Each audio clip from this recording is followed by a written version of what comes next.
Bueno, Dios les bendiga. Bueno, a esta hora de la mañana, hoy viernes, quiero compartir un segundo pensamiento, bueno, de la palabra del Señor.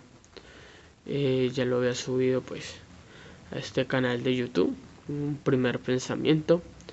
Y en esta mañana, perdón, quiero compartir un pensamiento allá en Crónicas, Primera de Crónicas 4:9, que dice de la siguiente manera: Jabes fue más ilustre que sus hermanos, al cual su madre llamó Jabes, diciendo: por cuanto lo di a luz con dolor.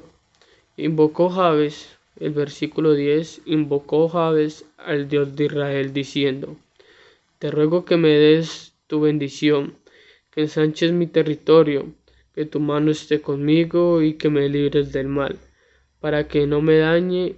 Y le otorgó Dios lo que pidió. Bueno, si hablamos de Jabes, hablamos de el significado Jabes, es tristeza, es amargura.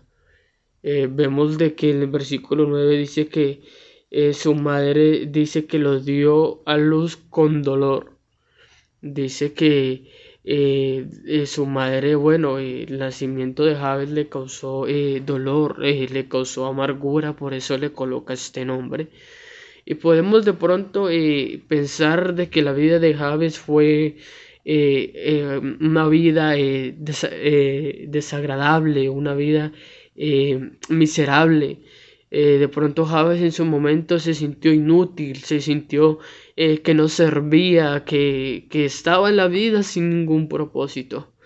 Podemos ver de que Jabes en su momento, de pronto de haber llegado a pensar de que era mejor no haber nacido, porque su madre le coloca este nombre que es amargura, que es tristeza, que es un hijo no deseado quizás.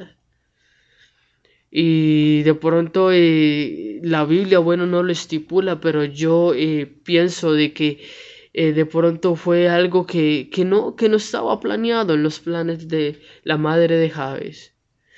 Pero vemos de que si le llegásemos nosotros en algún momento a preguntar a Jabes: ¿por qué piensas de esa manera? ¿A qué me refiero con esto? A lo que acabo de decir, de que pensaba de pronto que era inútil, que era inservible, que no servía para nada, que estaba en la vida sin ningún propósito, que estaba en la vida por un hijo no deseado, que estaba en la vida nomás por venir a estorbar, digámoslo así, un pensamiento negativo, un pensamiento que no, que no debería de haber pensado este joven.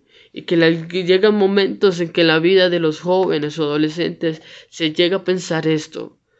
Se llega a pensar de que nacimos para ser estorbo. Discúlpenme las expresiones que estoy utilizando, pero se llega a pensar de que no servimos, de que estamos en la vida solo para ser uno más del montón, que estamos en la vida solo para nomás ocupar un espacio y no servimos para nada. Pero si le preguntásemos a Javes por qué piensa así, o si le llegásemos a preguntar a un joven o a un adolescente por qué piensa así, ellos van a tener sus argumentos. Pero Javes tal vez pensó en que mi madre me profetizó que yo iba a ser causante de tristeza. Sería la respuesta de Javes, o de amargura. Tú eres un dolor para mí.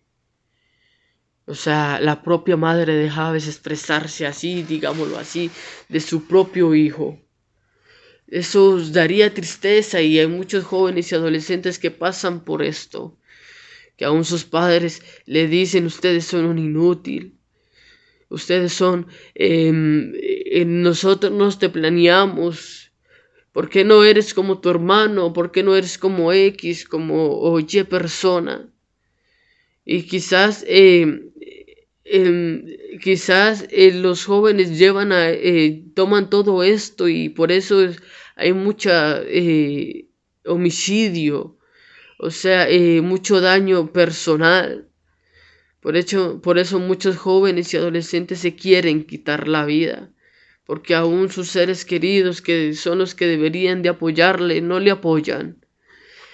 Y en la vida de José vamos a ver hoy otro joven en la Biblia.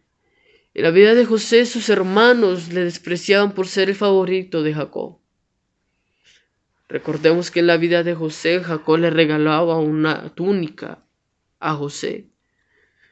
Recordamos que sus hermanos le envidiaban, sus hermanos le menospreciaban, sus hermanos le hacían un lado por ser el preferido de Jacob, o porque traía sueños absurdos para ellos, y que ellos se le reían en la cara y tal vez sucedía esto y tal vez le decían, pero tú pretendes que tus padres y que tus hermanos, que nosotros un día nos vamos a arrodillar ante ti. O tú pretendes de que nosotros vamos a doblar nuestras rodillas o nos vamos a doblegar ante ti. Y eran sueños que el Señor le revelaba a José porque iba a suceder así. Y aunque sus hermanos le menospreciaban, aunque sus hermanos le rechazaban, José seguía digámoslo así, con su fe intacta, intacta ante la presencia de Dios. Y dice que en el versículo 19, capítulo 37, versículos 19 y 20 de Génesis, se dijeron unos a otros, ahí viene ese soñador, ahora sí que le llegó la hora, vamos a matarlo y echarlo en una de estas cisternas y diremos que le devoró un animal salvaje. Y a ver quién termina, y a ver en qué terminan sus sueños, lo que acabo de decir. Sus hermanos le menospreciaban, sus hermanos le decían, este es un simple soñador. Ahí viene el soñador. Y planean, digámoslo así, un plan macabro para con su hermano José. Y sus hermanos, los mismos hermanos de sangre, le rechazaban y se le burlaban por sus sueños, se le sentían envidia por ser, digámoslo así, el hijo menor y el preferido de Jacob. Después estos, al planear esto, le echan a una cisterna y después de esto van y lo venden. Y dice que lo venden a unos madianitas y después estos madianitas lo venden por segunda vez a un faraón, a un capitán de la guardia llamado Potifar. Vemos de que José sufrió el menosprecio por sus hermanos, fue vendido por sus hermanos. José sufrió ese desamor por parte de sus hermanos porque lo echan a una cisterna, porque lo venden. Y solo no lo venden una sola vez, lo venden dos veces, porque es vendido por sus hermanos por primera vez, es vendido por los madianitas por segunda vez. Y ahí no termina, digámoslo así, el proceso de José. Dice que más adelante la esposa de Potifar se enamora o empieza a codiciar a José. Pero esta mujer aprovecha de que no hay nadie en la casa, de que no está su esposo, que no están los empleados, no están los ayudantes, sino que está solo ella y José. Y se llega ella a José, pero José dice la Biblia que José huye, que José corre de esa tentación. Yo me imagino que José pensó en su momento cómo he de hacerle mal o cómo he de pagarle mal a Dios que todo lo ve. Y él corre y huye, dice la palabra del Señor. Dice que ella despechada, dice que ella toma una decisión y dice que ella despechada va y le cuenta a los siervos de la casa gritando. y les enseñó el manto de José, diciendo que él había intentado aprovecharse de ella. Esta mujer miente ante los siervos. Después va y le dice esta misma mentira a su esposo.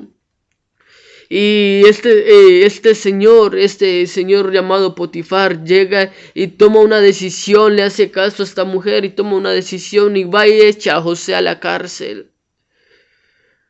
Y aquí José, vuelvo y repito, José fue menospreciado por sus hermanos, fue vendido, fue echado a la cárcel por algo que no hizo.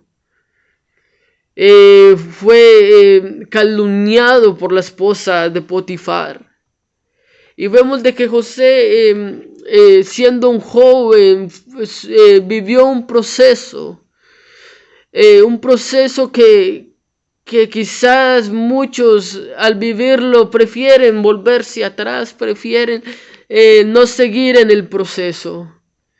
Pero vemos de que Dios tenía en todo este proceso algo hermoso para con José, una bendición plena para este joven, para este hombre.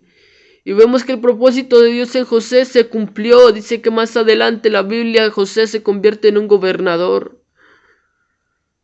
Y después dice que pasó de estar en la cárcel injustamente al ser el gobernador de Egipto. El faraón le dio un nuevo nombre a José que se llama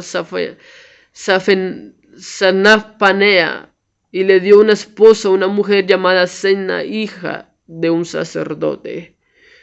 Más adelante vemos de que los sueños de José que tenía cuando sus hermanos se burlaban y cuando él los contaba se cumplen.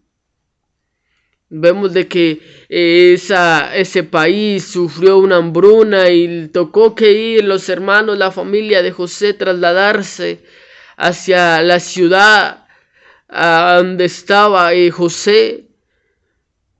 Y resulta que los hermanos se humillan y sus hermanos le piden comida, y después más adelante José no paga con mal el mal que le hicieron sus hermanos, sino que vemos que más adelante José trae toda su familia a vivir al palacio, a la casa donde él vivía.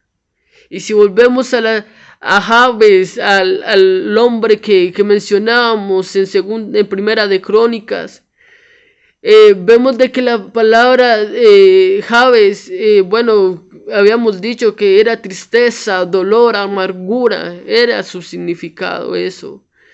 Pero vamos a ver de dónde provenía Jabes. Jabes provenía de la tribu de Judá.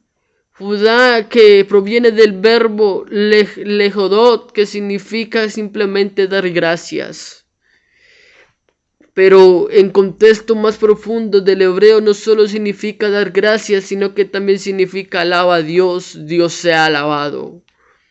Dios ha establecido que aquellos que fueran de la tribu de Judá irían adelante con instrumento alabando a Dios, con el son de la bocina, con salterio, el arpa, con címbalos, declarando que Dios les va a dar la victoria. Jabes, que era que causaba tristeza, que causaba amargura, Jabes que causaba dolor. Dice que provenía de una tribu de cantores, de aquellos que alababan a Dios y que iban adelante. Cuando el pueblo de Israel peleaba, ellos iban adelante cantando y glorificando a Dios.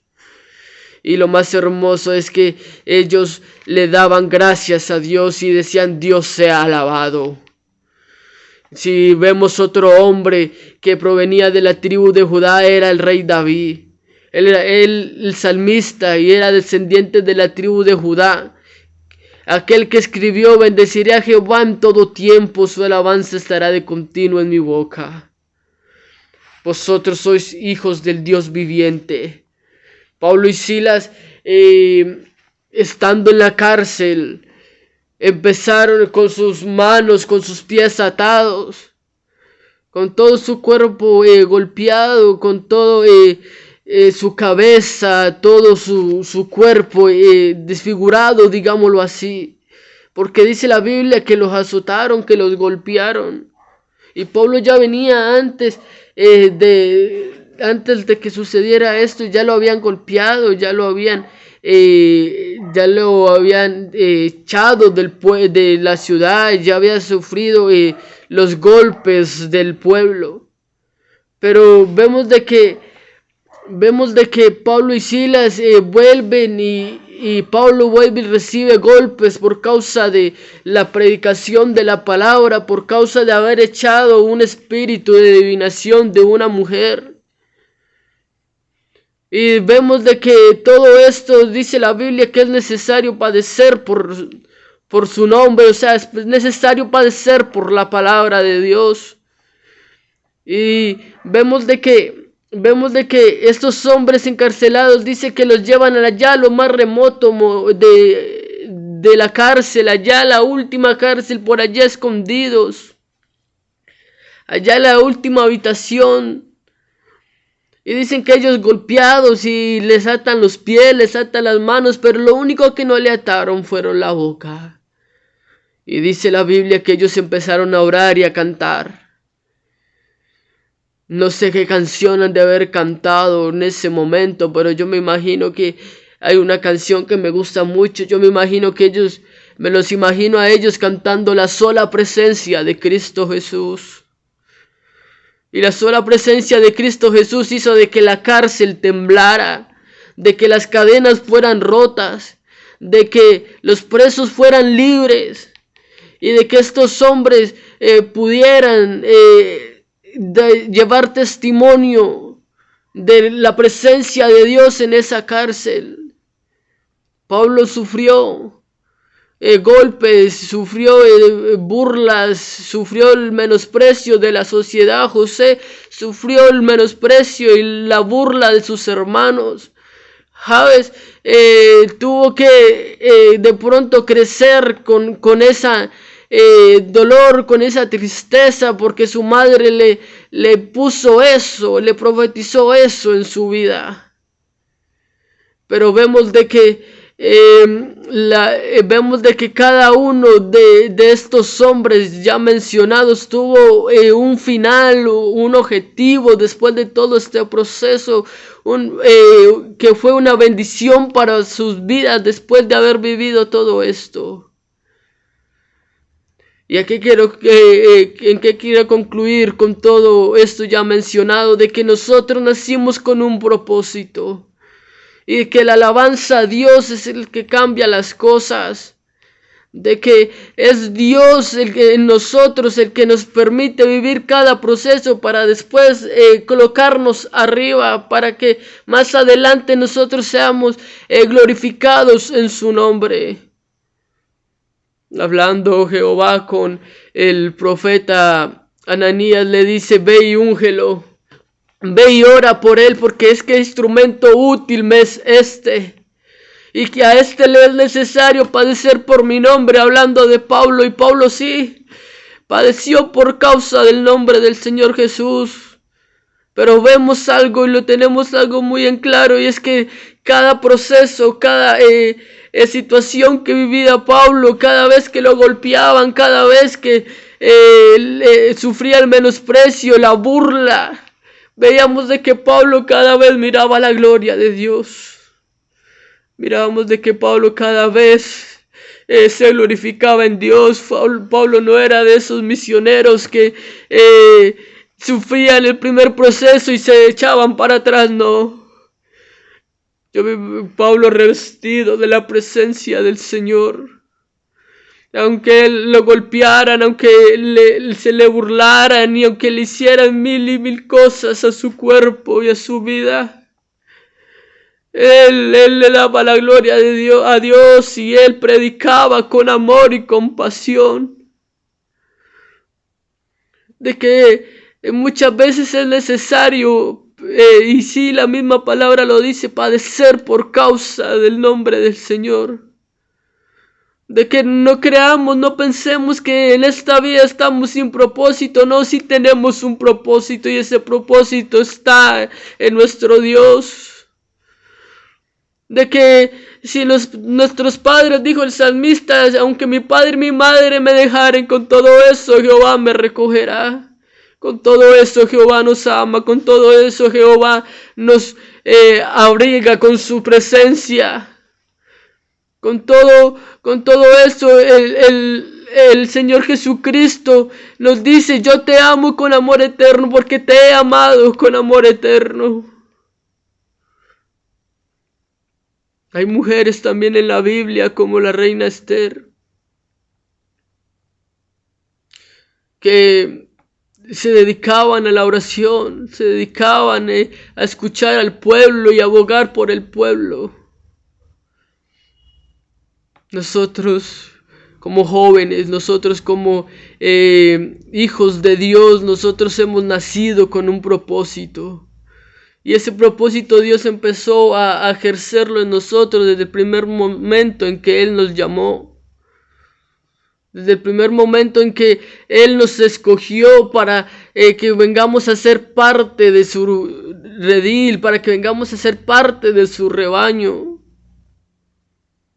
Quiero culminar diciendo de que Jabes terminó sus palabras diciendo, invocó Jabes, versículo 10, al Dios de Israel diciendo: te ruego que me des tu bendición, que ensanches mi territorio y que tu mano esté conmigo y que me libres del mal, para que no me dañe.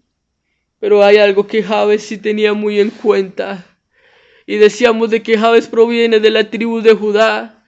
Y la tribu de Judá eran cantores que alababan a Dios, y Jabes tenía muy en cuenta de que de la tribu de Judá, de ese pueblo, de esa tribu, tenían un Dios poderoso. Y que aunque mi madre me haya profetizado y aunque mi madre me haya colocado este nombre de desgracia, de desdicha, yo tengo un Dios, dijo Jabes. Me imagino que él ha de haber dicho estas palabras: yo tengo un Dios y voy a invocar ese Dios al que nosotros alabamos, a ese Dios que nos da la victoria cada vez que salimos a la guerra, a ese Dios que por medio de la alabanza hace grandes cosas. Y dice la palabra del Señor que él invocó Jabes al Dios de Israel, diciendo: ¿y quién era el Dios de Israel? Ese Jehová de los ejércitos, al Rey de reyes y Señor de señores. Y le dijo: te ruego que me des tu bendición, que ensanches mi territorio, que tu mano esté conmigo y que me libres del mal para que no me dañe. Y dice, y termina diciendo: y le otorgó Dios lo que le pidió. O sea, en otras palabras, Dios no se le negó a Jabes, Dios no le rechazó esa petición a Jabes. Tu madre te dijo que eras desgracia, yo te digo que para mí eres servible. Que tu madre te dijo, que tu familia te dijo que eres un inútil, que no tienes un propósito en la vida. Déjame decirte que para Dios tienes un propósito y para Dios eres útil. Porque los que estamos aquí, nosotros éramos, dice la Biblia, que de lo vil y menospreciado sacó Dios para avergonzar a los sabios.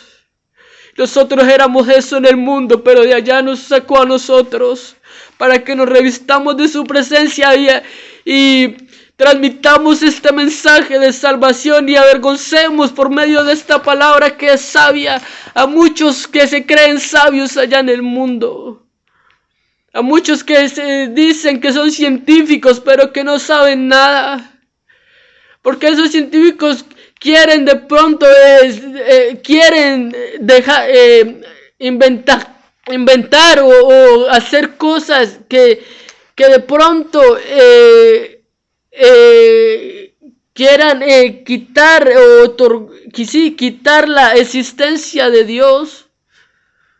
Pero es algo imposible, porque es que Dios es un Dios vivo, un Dios real, que nosotros lo sentimos. Un Dios que se mueve en medio de su pueblo.